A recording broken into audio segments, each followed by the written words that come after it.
in our lesson, Chapter 4. Chapter 4 is entitled Entrepreneurial Risk Management. Okay, so we have the topic, risk management, focuses on identifying what could go wrong, evaluating which risks should be dealt, and implementing strategies to deal with those risks. Businesses that have identified the risk will be better prepared and have more cost-effective way of dealing with them.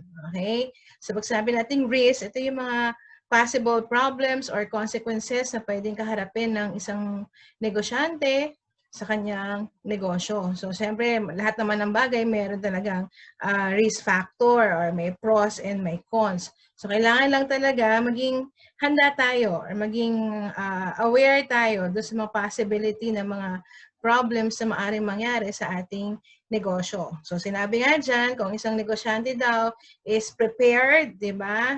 Mas nagkakaroon daw siya ng pagkakataon na harapin ito in the most cost-effective way of dealing with them. Okay? Next, what is entrepreneurial risk? Entrepreneurs face multiple risks such as bankruptcy, financial risk, competitive risk, environmental, reputational, political, and economic risks. Entrepreneur must plan wisely in terms of budgeting and show investors that they are considering risk by creating realistic business plan. So yung mga nabanggit, ilan yun sa mga maaring maging risk factor ng iyong negosyo. Okay? So, paano mo daw gagawin yan? Or mamiminimize yung tinatawag mong risk na to, then syempre nakasalalay daw yan sa iyong business plan. Okay? Next, another is, what is risk management? In the world of finance, risk management refers to the practice of identifying potential risks in advance, analyzing them, and taking precautionary steps to reduce or curb the risk. Description: when an entity makes an investment decision, it exposes itself to a number of financial risks. Okay? So, risk management yan. Paano mo daw i-manage yung mga risk nga. So, yung risk kanina, diniscuss na natin. So, dito, ito na yung action word or yung process or management kung paano mo talaga mami-minimize yung mga risk na maaring mangyari sa iyong negosyo. So, sinasabi din dito na ang risk daw is an unexpected event. So, hindi natin malalaman nga talaga, di ba? Maraming bagay na hindi mo naman talaga mape-predict or matatansyang mangyayari or minsan talagang malayo sa iyong isipan na pwede palang mangyari yung ganon. Tulad ng current situation ng buong mundo ngayon sa pandemic na to, di ba? Wala namang naka-predict talaga niyan or never nating naisip na mangyayari talaga yon at talagang maapektuhan ang lahat ng ekonomiya ng bansa. So, sinasabi nga dyan, risk is an unexpected event, happening of which can cause loss or sort of harm. In a financial dictionary, for investor, it is uncertainty of returns. Diba? So, hindi ka sure kung kikita ka nga or magiging papatok yung negosyo mo pag ikaw ay nag-invest. This risk differs in nature, therefore, there are different types of risks. So let's have a review before proceeding to our new topic. Entrepreneurial risk pertains to the problem itself of a business, like the possibility of bankruptcy, competition, government restrictions, demand and supply, environmental factors. Risk management is the action of the business to prevent such problems to arise, like their strategies, their techniques, their solutions, their alternatives. Okay, so listen.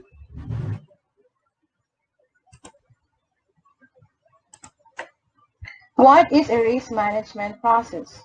In business, risk management is defined as the process of identifying, monitoring, and managing potential risks in order to minimize the negative impact they may have in an organization. All risk management processes follow the same basic steps, although sometimes different jargon is used to describe these steps. Together, these 5 risk management process steps combine to deliver a simple and effective risk management process. The 5 risk management processes are: Step 1. Identify the risk. You and your team uncover, recognize, and describe risks that might affect your project or its outcome. there are a number of techniques you can use to find project risk. Okay, for step 1, you have to identify the risk. Let us use the current situation of our country during the ACQ. All business establishments were forced to close down or stop its operation. So as a businessman, you are now in dilemma. So what will you do next? What will happen to your income, to your employees, to your inventory, to your productions? All these are categorized under business risk. Next. Step 2, analyze the risk. Once risks are identified, you determine the likelihood and consequence of each risk. You develop an understanding of the nature of the risk and its potential to affect project goals and objectives. So step 2 is to analyze the risk.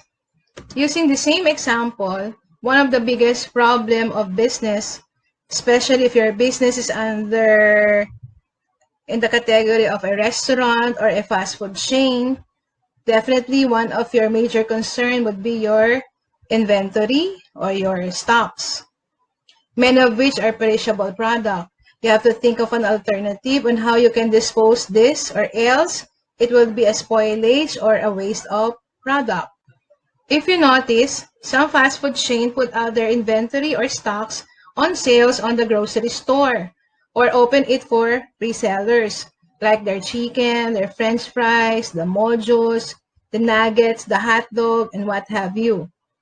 In that way, they're able to minimize their losses. Other companies put their product on sales online or allow the resellers to sell their product. Others put their product on discount or on sales, and some prefer to donate it to charity or to the frontliners or to other people in need. In that way, they earn good deeds and goodwill. And that is all a brilliant idea. Okay, next. Step 3, evaluate or rank the risk. You evaluate or rank the risk by determining the risk magnitude, which is the combination of likelihood and consequence. You make decision about whether the risk is acceptable or whether it is serious enough to warrant treatment. Step 3 is evaluate or rank the risk. So we have the severity versus priority. Severity pertains to the degree of impact to the business, while priority is the importance of action to the business. For example, rent for a building space. Would you continue to operate your business and pay rent under the ECQ policy of the government? Or would you rather close and stop operation and continue again when conditions become normal? Step 4, treat the risk. This is also referred to as risk response planning. During this step, you assess your highest rank risk and set up a plan to treat or modify this risk to achieve acceptable risk levels. How can you minimize the probability of the negative risk as well as enhancing the opportunities? You create risk mitigation strategies, preventive plans, and contingency plans in this step.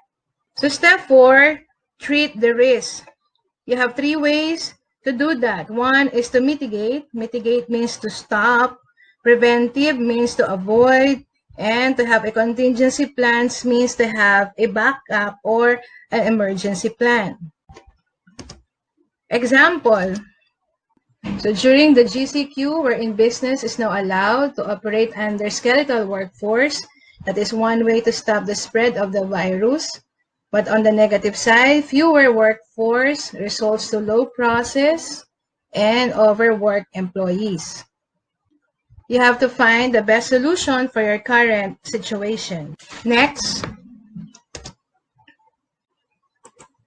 Step 5, monitor and review the risk. This is the step where you take your project risk register and use it to monitor, track, and review risk. So once the solution is implemented, you have to monitor and supervise your employees if they follow protocols to make sure of the continuity of orderly process. Check from time to time if there is a need to upgrade or update certain procedure and policy. Next, another topic is risk management process. Risk management process deals with the measuring or assessing risk and developing strategies to manage it. Okay? So, syempre, minsan may mga pagkakataon talaga na nandiyan na yung problema, di ba, sa kumpanya. So, anong dapat nating gawin or maaari nating gawin para talaga ma-minimize yung tinatawag nating risk. So, number one, we have risk avoidance. Avoiding of a risk means one should not involve in such activity which involve risk. Okay? Avoidance, iwasan mo. Diba? Kung alam mo naman, kung talagang alam mo naman na hindi ka talaga kikita, o kaya naman itong idea na to ay hindi talaga feasible at the moment, then might as well, wag mo munang ituloy. Or mag-antay ka muna ng perfect time para talaga i-push yung iyong idea. Okay? So that is risk avoidance. Siyempre nga naman, pag umiwas ka sa isang problema, hindi talaga mangyayari sa iyo yun. Diba? Sabi nga, prevention is better than cure. Next, loss control. Dito, based on the title, nalugi ka na. Pero yung lugi mo ay i-control mo in such a way na talagang hindi ka sasadsad. Okay?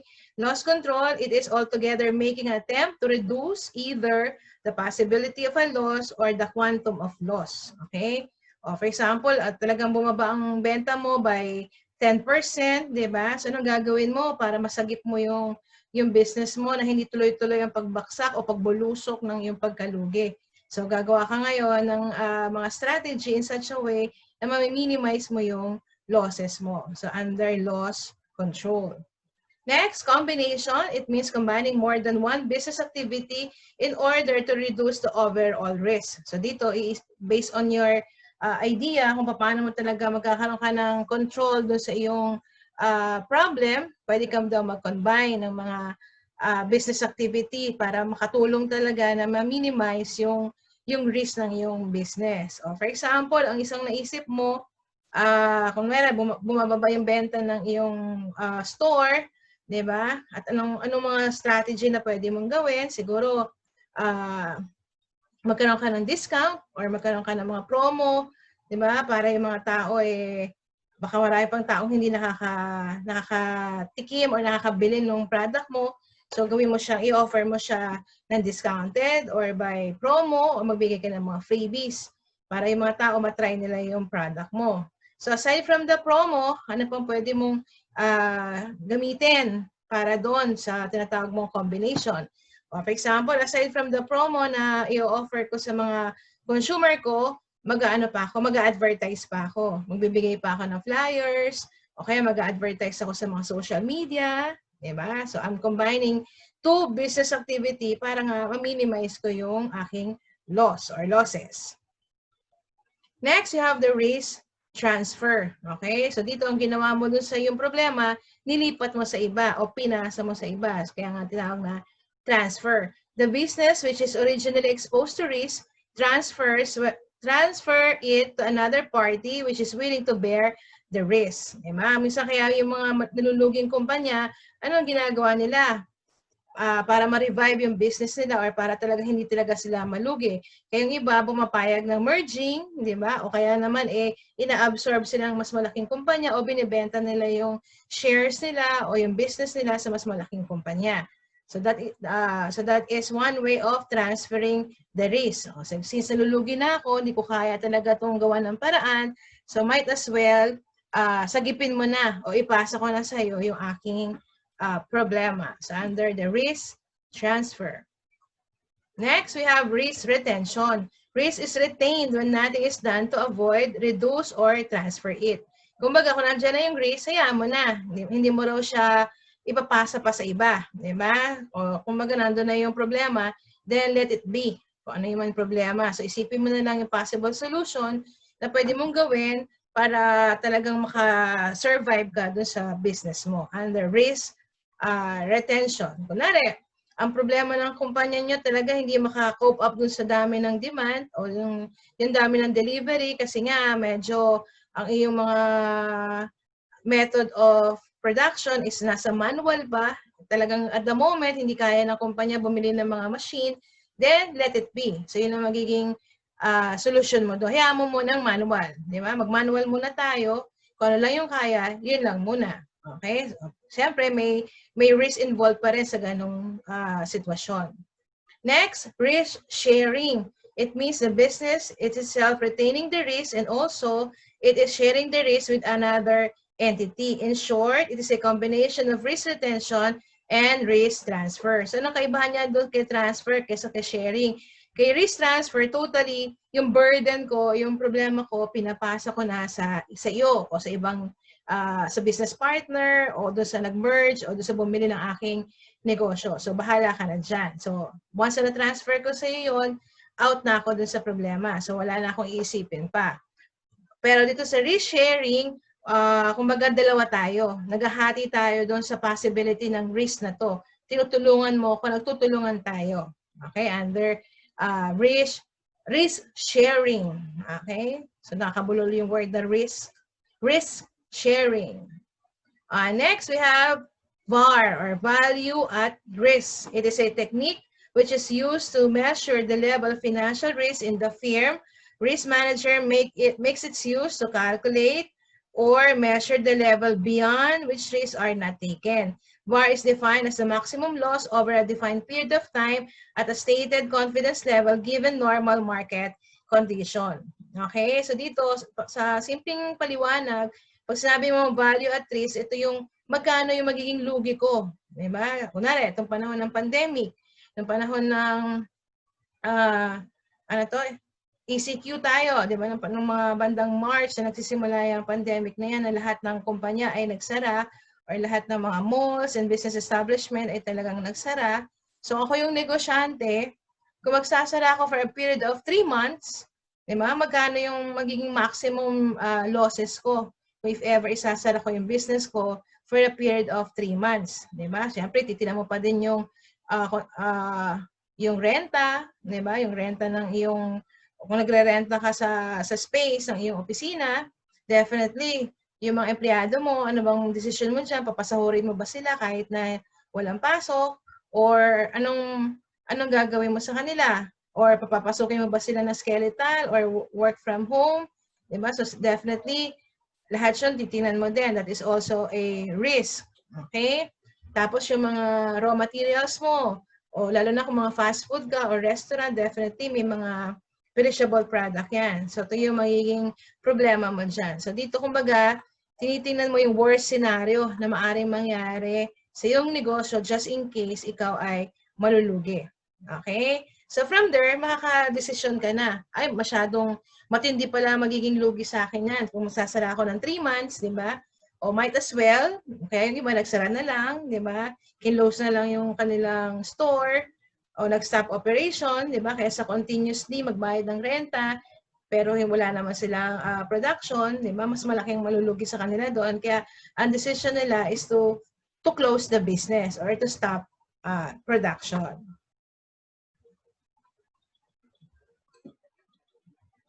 Next, we have risk management tools. Okay?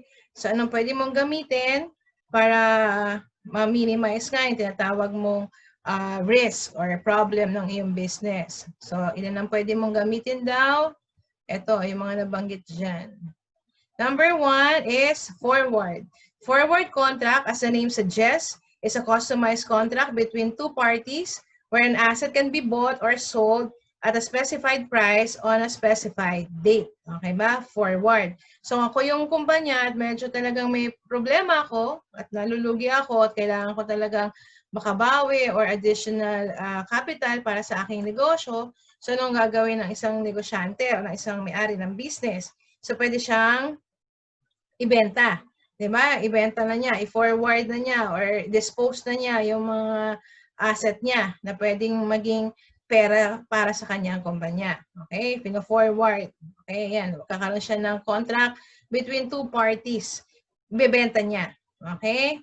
Under forward. Yan. Bought or sold. Next, futures. Futures contract is an exchange-traded contract to buy or sell a predetermined quantity or quality of an asset on a predetermined future date at a predetermined price. Okay? So, itong kaibahan niya kay forward, ito, Basta kung kailan ko siya di-dispose. Okay? Meron ng specified price. Kunwari, ang selling price ko ng lupa ko is 2 million. Okay? So, bebenta ko sa iyo at the end of the month. Ayusin ko lang yung papers, ganyan-ganyan. So, ibebenta ko sa iyo. Yung futures naman, ito, kumbaga, pinag-uusapan natin kung kailan ko siya ibebenta or just in case na hindi pa nalulugi ako at the moment, wala pa akong planong magbenta talaga. So just in case na dumating yung scenario, yung worst scenario ng kumpanya ko, itong lupa na to, itong building na to, ito yung pwede kong gamitin as another collateral or asset na pwede kong ibenta sa darating na panahon.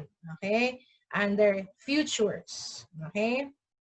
Options. Pag sabi mo options, meron kang choices or meron kang pagpipilian. So, anong options mo? Yan. The option is a contract which gives the holder the right but not the obligation to buy or sell. Diba? So, pwede kong ibenta, diba? Or pwede kong bumili. Depende sa aking options nga.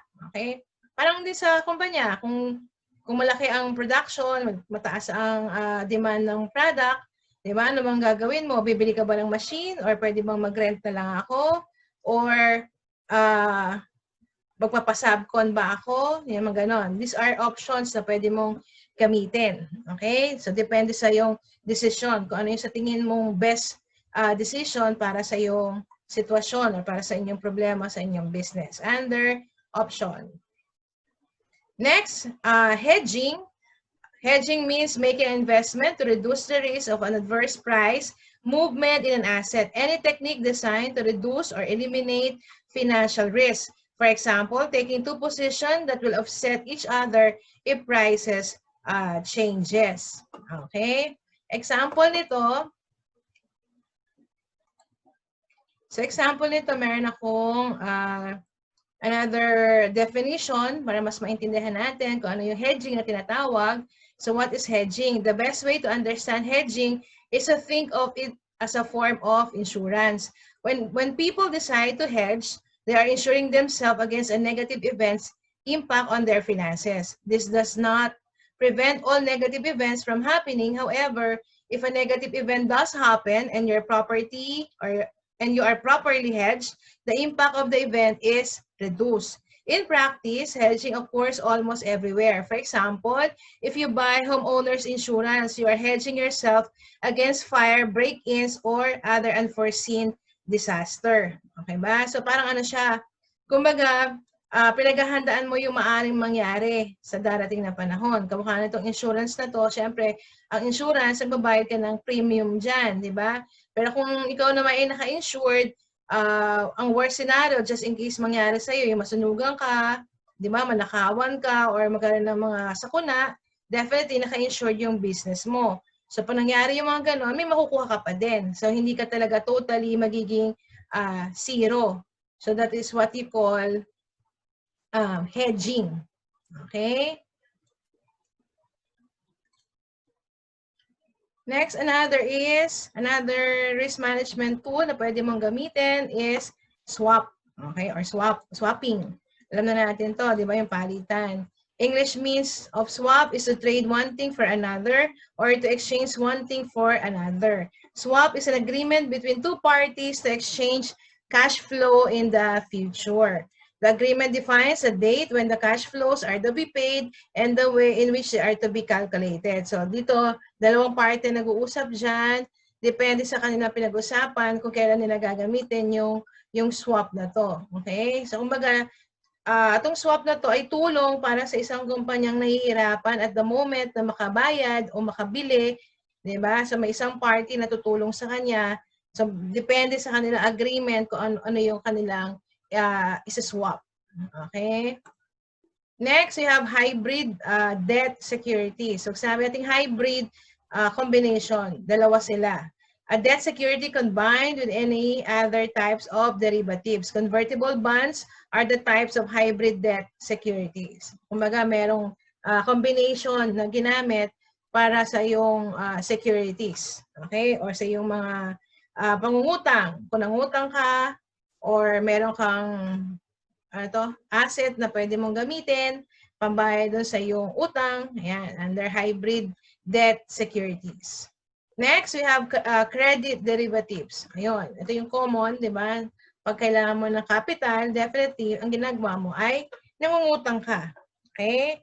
Nanggaling sa utang ang iyong pinampuhunan or pinantulong mo para makabawi ka sa iyong pagkakautang under credit derivatives. Okay? And last one, career overview in risk management. Risk management is a part of financial services industry and it is associated with assessing, measuring, and management of risk. So if ever ikaw ay magiging risk manager, ito daw magiging trabaho mo sa kumpanya. Okay? Meron pa pala. Next type of risk treatment, avoid, transfer, mitigate, accept. Okay ba? Ano yung pwede mong parang solusyon sa mga risk na maaaring mangyari sa iyo? Number one is to avoid. Iwasan mo. Diba? Kung alam mo malulugi ka, might as well wag kang mag-push through dun sa iyong plano. Or i-transfer mo. Ilipat mo sa iba. Parang yung discuss kanina. Okay? Pag sabi natin mitigate, stop. Pag sabing mitigate is to stop. Inspect all parts to lift quality levels, reduce the breakdown rate. Okay? Kung sa tingin mo, yung mga slow-moving items mo, talagang hindi ka naman talaga kikita sa darating na panahon, might as well tigil mo na yung production ng mga slow-moving items. Okay? So, stop. Next, kung may mga pagkakataon talaga na medyo mahirap talagang solusyonan, so ang gawin mo daw is to accept. Take the chance that no problem will arise. Okay? So tanggapin mo na itong problemang ito at current at the moment nandyan sa yung negosyo at iisipin mo na lang kung ano yung possible solution. Or paniwalaan mo na talagang walang problemang magaganap. Okay? Under accept. Okay? So that's the end of Chapter 4.